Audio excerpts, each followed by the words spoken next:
لله نشكو غربتنا يا معاشر الغرباء أيها الموحدون، ولكي نعرف أننا في غربة في هذا الزمان أذكركم بأحاديث النبي المصطفى عليه الصلاة والسلام.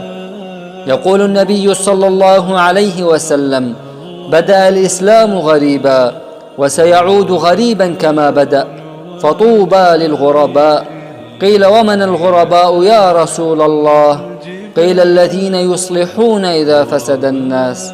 وفي رواية قال: الذين يزيدون إذا نقص الناس. وفي رواية: هم النزاع من القبائل. وعند الإمام أحمد رحمه الله تعالى عن النبي صلى الله عليه وسلم قال: إن أحب شيئا إلى الله الغرباء. قيل: من الغرباء؟ قال: هم الفرارون بدينهم.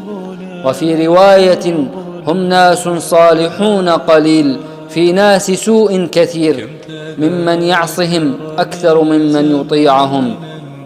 فأنتم اليوم قليل من قليل أيها الغرباء.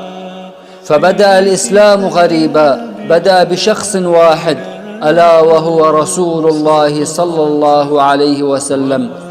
فكن غريب أو عابر سبيل كما قال عليه الصلاة والسلام.